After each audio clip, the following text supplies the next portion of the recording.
Lennard, thank you so much for being here on APTN InFocus. Oh, thank you for having me on.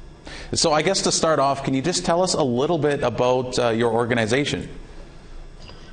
We're the First Nations Chiefs Police Association. We were formed in 1993, shortly after the government started the First Nations policing program, and we represent the 30 right now currently the 36 First Nations police services across Canada, and by facilitating the highest level of professionalism and accountability, and in a way that reflects the unique cultures, the constitutional status, social circumstances, traditions, and the aspirations of First Nations communities across Canada.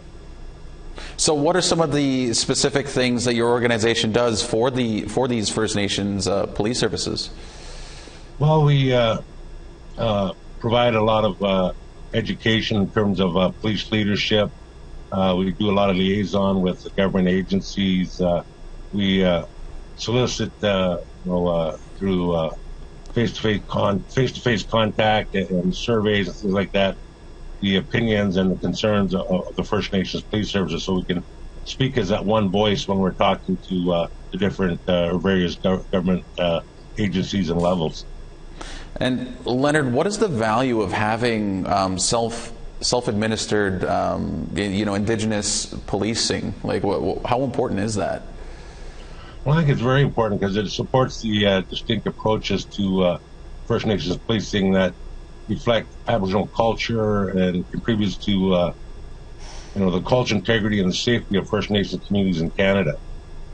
We feel it's a policing model that speaks to self-determination, but also real true level of community policing, where we have people, of the same cultural background and sometimes from the same communities that are being served by the police services.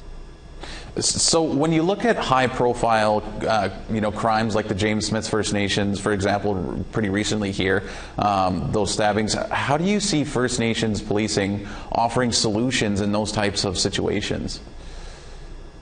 Well, we can't change the past, but with our past or our collective mistakes, but we better learn from them. And I think First Nations police services are well placed to work with the communities in addressing some of those social issues and the symptoms that we're seeing from those often historical social issues, and are best placed by their presence in the community to work with the community resources and have a more proactive approach to working with the resources that are available in addressing those issues. And you had mentioned that part of the work that your organization does is working with RCMP. So how do you see other First Nations police services, working with RCMP and coinciding together to provide safety and work together? Well, interagency cooperation is crucial with addressing the complexities of crime in Canada.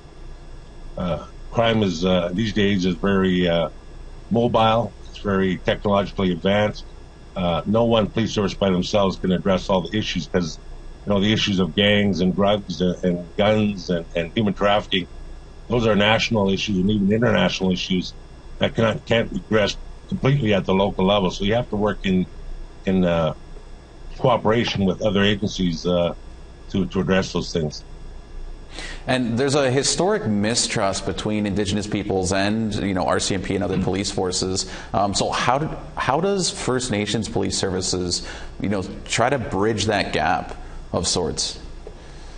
Well, I think just by the presence in the community, having a good solid relationship, let the community get to know who you are. Hopefully the community starts to see them as their police service as opposed to a police service that comes in from somewhere else and delivers that service. I think it's really true community policing, where people get to know the members that are working in their communities a lot better. The members of the communities tend to be around a lot longer than some of the larger police services where people transfer in, transfer out. So it's all about building and sustaining good relationships with the community and the different agencies and governance structures within that community. And there's also more and more First Nations wanting their own police force, and because of the mistrust with RCMP. So what does that say about how important it is to have a First Nations police force in First Nations? I mean, like I said, more and more communities are wanting this, and they're wanting to get their own force. Yeah, well, I just think people just aren't feeling safe within their communities. And a lot of communities are in crisis right now, and they want to have more of a presence on the ground in their community and have police officers that they can relate to better, and have police officers that understand the things that are happening in the community. That's not always possible with a larger regional policing model where communities don't always have that on the ground presence. Often, like I said, with the larger policing models, it's more regionalized, where people patrol into communities as opposed to living there and working there all the time. So I think they just want that police presence. Also, they want accountability. They want a police service that answers to the community through the a police board or through the chief and council. And it is a very positive thing when that happens, because if there is a problem or a complaint, often it can be addressed almost immediately, sometimes within hours. Whereas with larger models, you have a whole bureaucracy that that looks after public complaints and stuff like that, and it can take a long time before anybody gets any kind of a result or the needed changes made. Now, the federal government just announced some funding for First Nations policing. Is it enough? Is it too little? Is it too late for some of this funding? What's your take on that?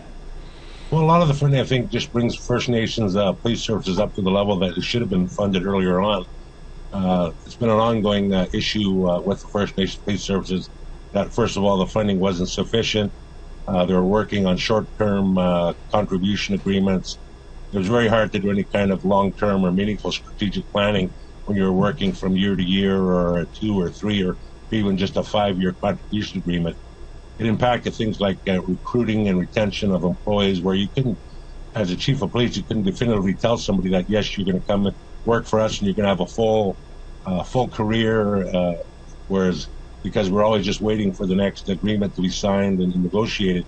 So the money that's coming now, while it's positive and it's starting to get some of our staffing levels up to where they should be to provide the good service, there's a lot more that it's going to be needed in terms of the stabilizing the police force that we have, and also addressing the calls for more self-administered First Nations police services.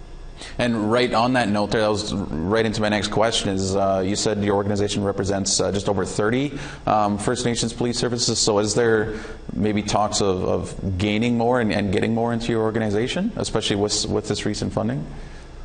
Well, there are ongoing talks with Public Safety Canada and with the provinces and territories about, it stems from the proposed essential service legislation that we're working on right now.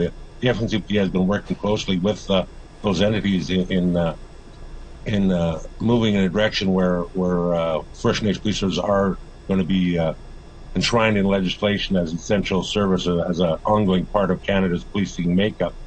Whereas before they were just thought of as kind of a supplement to existing police services or an enhancement. I think that's where where the calls for First Nations police services to be considered essential services are coming from. So it's been a long time coming. Like I think there was a lot of good intentions, with the First Nations policing program originally, but it just didn't meet the needs and aspirations of First Nations communities in a way that was satisfactory. And I think with some of the sadder and tragic things that have happened across the country in recent years, it's really inflamed the calls for a different approach of policing in a lot of First Nations communities. And Lennard, is policing attractive to a young First Nations person, do you think? Like, in your experience, is there interest in communities from young people? Well, there's some interest in the communities from young people, but it's not as much as we would like to see. I know there's a lot of good people, a lot of good prospects. When I was the chief of police, we're always looking to identify and to recruit, First Nations people from our community.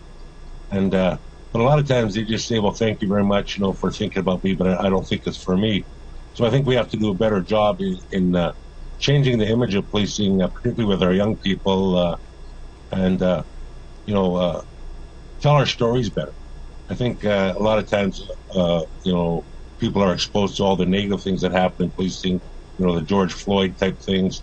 Whereas, but we don't tell our story in terms of the good and heroic things that our police officers do. I don't think we talk enough about how, continuing that warrior's tradition and protecting our communities and what that means to a First Nations person. And I think, the steps that we have to take to turn things around with young people and work with them and, hopefully really get them thinking hard, about a career in policing. And I can say after 43 years in policing, it was quite an adventure. It was an excellent thing. And if I could do it all over again, I would. But I'm too old right now. Well, I think you could still be doing a great job at it, and in your current role, you're doing a great job. But on that note, so you just mentioned some of the things of teaching or expressing to the young kids what you guys do. What else might compel them to become a First Nations police officer? I mean, my dad's a RCMP member, and that's all I wanted to be growing up was, I wanted to be like my dad and be a police officer. So, what are some of the other types of things that, you guys could do to try and get these young people into policing? Well, I think, like I said, we have to tell our stories, but I think we have to exploit social media better to get the message to young people. I think we have to, really encourage our police officers. I think our police officers on the ground are our number one recruiting tool, like in any police service, to get them out there and to engage young people, and just to help educate them as to exactly what the policing career is all about. Young people, if they're not sure, they don't know, and they don't know who to ask, that's a significant barrier to attracting somebody into the career. And Lennard, I don't really have that many more questions for you, but I guess one of the ones I wanted to ask before you left is, where do you see First Nations policing going in the future, as opposed to where it's come from? Well, I think it's it's an evolving thing. We started off with the First Nations policing program, which at the time might have served the purpose, but it certainly has lagged behind the needs, wants, and expectations of our First Nations community. Also, for the police service involved, they've expanded, they've professionalized, and gained a lot of skills and expertise where they're addressing crime problems and issues that maybe wasn't the intention at the outset of that program. So time has changed, things have evolved. Our police services police officers are seen as leaders in the community, and they're now often asked to address things that perhaps a mainstream police service or larger police service wouldn't be called to, because of the lack of social supports within the community. A lot of times, people, if they see the police officer, as a leader and someone who's willing to work with the community, things that may not even be typically thought of as policing, if that's happening, and it is happening, then our police officers have to be trained a little differently.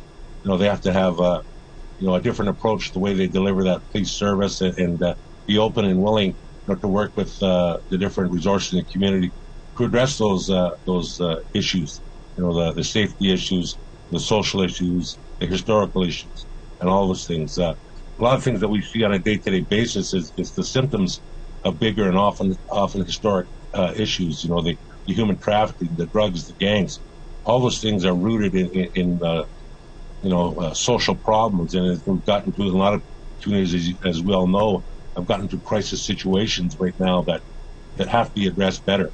But it's not going to happen overnight.